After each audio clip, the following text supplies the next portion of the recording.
What's up, YouTube? Your boy back once again with another sport topic, and today we still talking some basketball.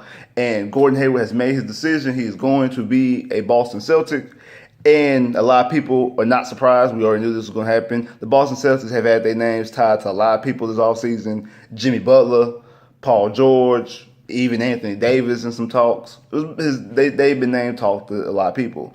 The Gordon Hayward one makes the most sense. Why? Because that's the only one that they didn't have to give up anything for. They were able to get him straight up as a free agent. And that just confirms what I already believed, that if Boston really wanted Paul George and if Boston really wanted Jimmy Butler, they could have got him.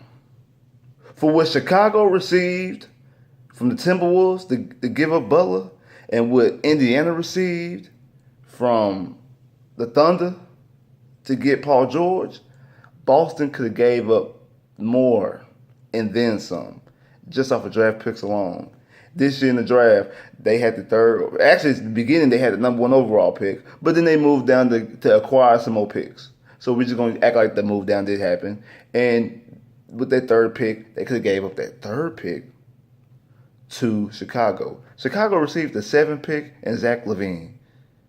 Come on, really? Really?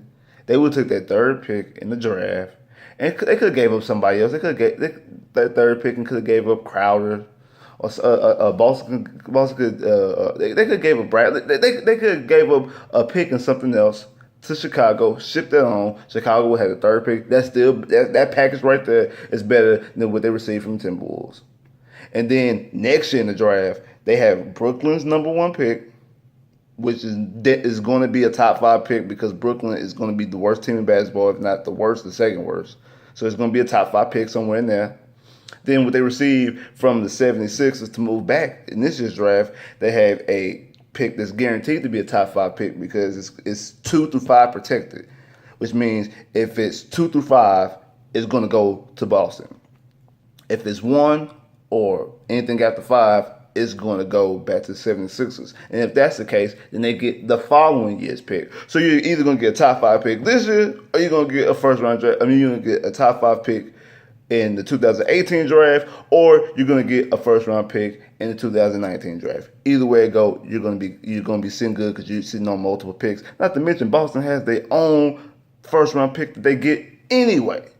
So you have all these picks.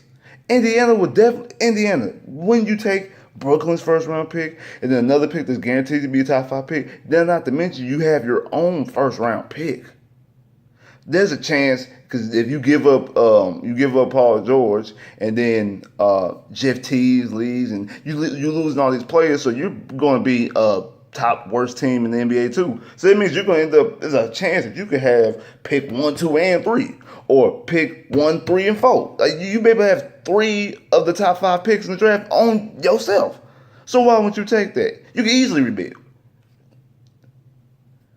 Boston didn't want to give that up.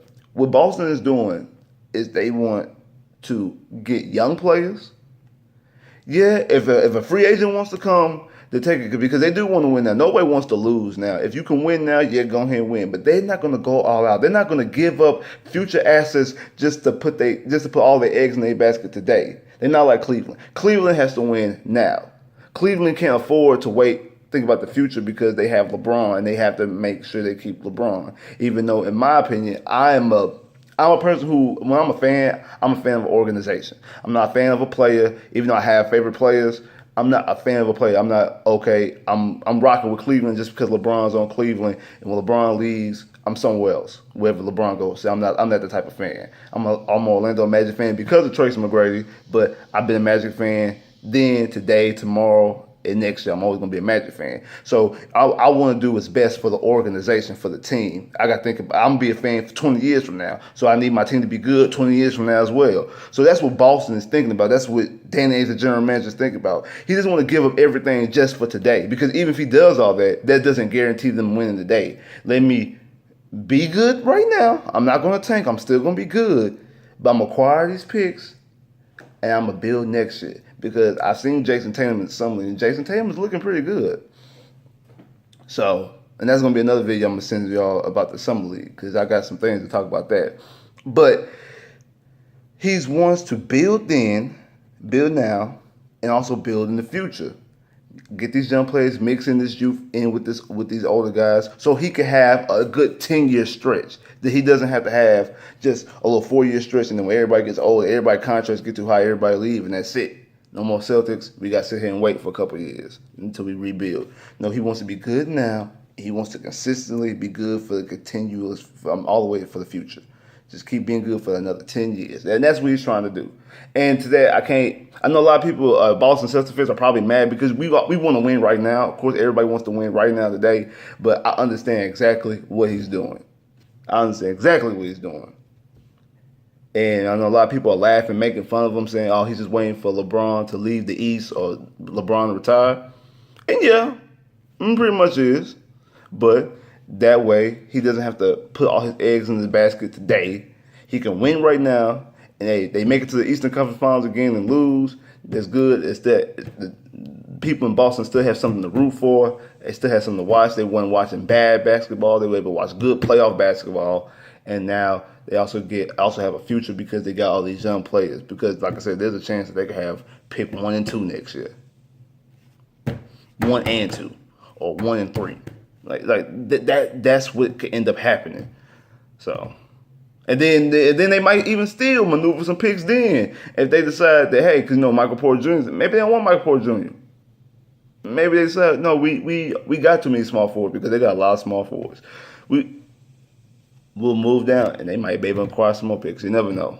So, like, share, subscribe if you haven't. Comment below if you haven't. I do this every day. Click that bell to get more videos. If you disagree with me, if you don't like what I'm saying, comment below, let me know. I'll let you.